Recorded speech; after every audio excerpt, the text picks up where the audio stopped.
Have you ever wondered what would happen in a fight between a WWE wrestler and a real fighter? In this video, we'll reveal some matchups between them. Stay tuned. Nowadays, names like Brock Lesnar and Kurt Angle come to mind when you think of wrestlers who are harsh in real life. Even if John Morrison is an incredible wrestler, he is unlikely on that list. Therefore, how likely is it that he might prevail in a genuine match? Up until the 23rd, however, we were unaware that several online celebrities and influencers joined together to engage in boxing contests as part of the Creator Clash 2 event. And among the attendees was John Morrison, who engaged in combat with OG Harley, the YouTuber who goes as the guy from the Epic Meal. With an aggressive start to the contest, Morrison demonstrated his ability to manage himself in a true fight by punching his opponent out of the ring by the end of the first round. Mr. Time resisted quite valiantly until his cheeky right hand dropped. It was all over by round 3 as John Morrison was throwing many punches without holding back. The year 2010 saw Batista exit the professional wrestling business and turn his attention to mixed martial arts. Batista was excited to exchange his wrestling boots for a pair of fighting gloves as MMA's popularity grew. He didn't have a typical fighting experience, but MMA organizations found him appealing due to his name recognition and star power. Batista was interested in being signed by Strikeforce, a well-known MMA organization at the time. This would have been a huge win for the business. However, when Zuffa Inc. purchased Strikeforce in 2011, the talks broke down. Batista persisted in chasing his fighting ambitions despite all obstacles, eventually signing with the lesser CES MMA banner in 2012. Many were curious to see if the former wrestler had what it took to be successful in the mixed martial arts MMA world. And his debut match against Vince Lucero was much anticipated. It was an exciting fight, with Lucero controlling the first several rounds until Batista took the initiative and used some very strong ground and pound strikes to turn the tables. After being compelled to step in, the referee ruled that Batista had won the first round via technical knockout.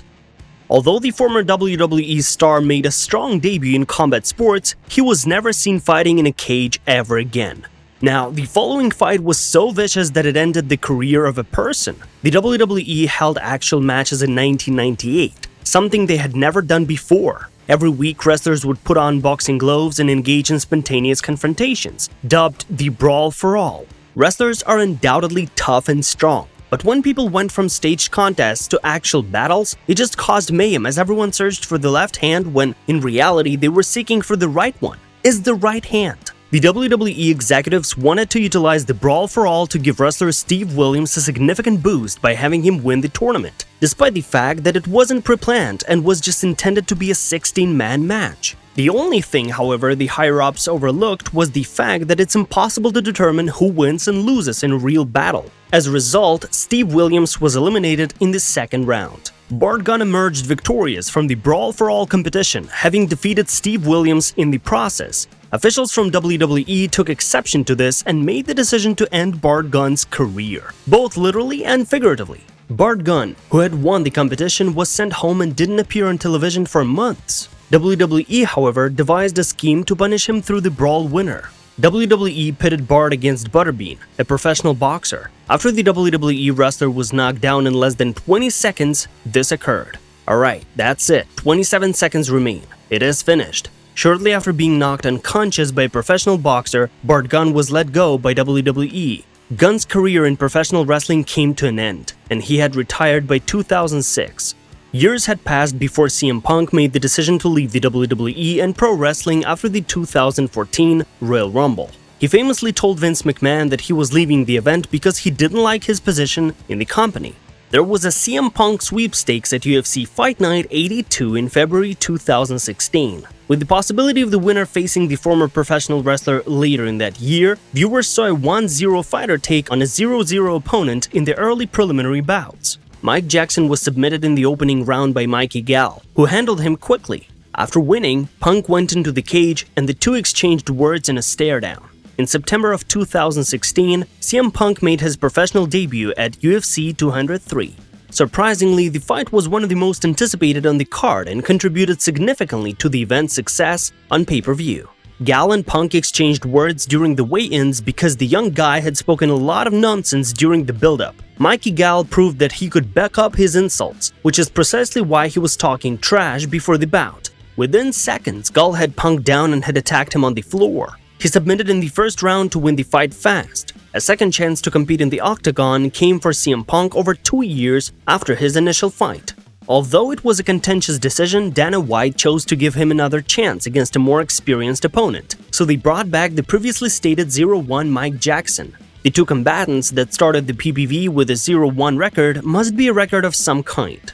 That night, it appeared like there were two 0-1 combatants inside. With a flurry of leg kicks and a forceful takedown to conclude the round, Punk had an early advantage and may have even won the first round. He was beaten the final 2 frames and lost by unanimous decision. Nevertheless, due to a big adrenaline dump, it was reversed after it was discovered after the fight that Jackson had tested positive for marijuana during the fight.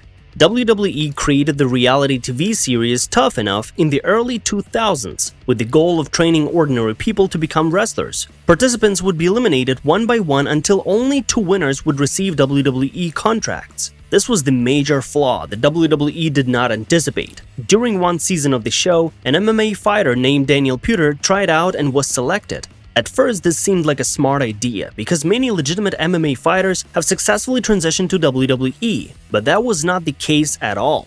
In contrast to all other wrestling shows, Daniel Puder and the other Tough Enough competitors participated in weekly challenges. These challenges were genuine and intended to put the Tough Enough competitors to the test, challenge the Tough Enough cast to a real wrestling match. Daniel Puder, an MMA fighter, made the decision to take the stage tonight. Kurt Angle, a former WWE wrestler, was also a skilled amateur wrestler, who notably won an Olympic gold medal while suffering a broken neck. Despite this, Angle was underappreciated. This backstage were quite upset after the brawl, and thankfully a WWE referee saw what was occurring and counted on Daniel Puder's shoulders, even though they weren't on Kurt Angle.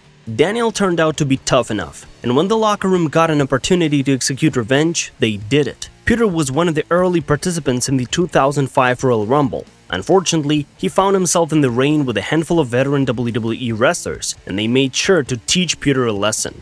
Daniel Puder went in the same direction as Jack Swagger. Swagger quit MMA to pursue the sport, not the other way around. The issue stemmed from Swagger's exceptional combat skills, which he developed after leaving the WWE. In his debut mixed martial arts match, Jack Swagger competed using his true name. J.W. Kaiser's first opponent of the All-Americans match was Jake Hager. While Swagger's, or Hager in AEW, opponent TJ Jones didn't think highly of the former world champion, Jack Swagger made sure to humble him during the weigh-in for his second MMA fight. Although Swagger was pretty impressive in his first fight, winning in 2 minutes and 9 seconds by submission, Swagger's next opponent still thought it was pretty smart to disrespect the former WWE wrestler. But this time, instead of letting go and causing the referee to interfere physically, the All-American man forced his opponent to tap out, making Jack Swagger's third bout even more violent. Anthony Garrett was the third opponent to take on Swagger. The veteran WWE wrestler hit his opponent in the crotch 90 seconds into the match. There was a brief break in action before Jack Swagger struck the adversary beneath the belt once more. Garrett was out of his element, and the bout was declared a no contest. With 3 wins and no defeats, Jack Swagger would compete in one more fight in 2020 before retiring in 2023.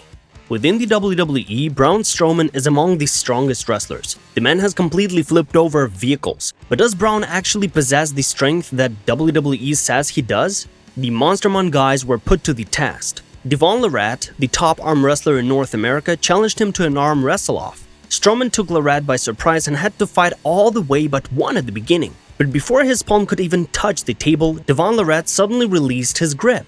However, Devon Larratt abruptly let go before his hand could hit the table. This prompted an immediate rematch, which Larratt was ready for. You could tell from Devon Larratt's face that this time he had the WWE wrestler's number. After Larratt's victory, Strowman became really upset and tempers flared. And that brings us to the end of this video. We saw WWE wrestlers face off against real fighters, and the results were astonishing. The conclusion? While wrestling skills are impressive, it's very clear that real combat training sure gives fighters a big advantage. Well, thank you for joining us on this journey, and don't forget to like and subscribe for more action-packed videos.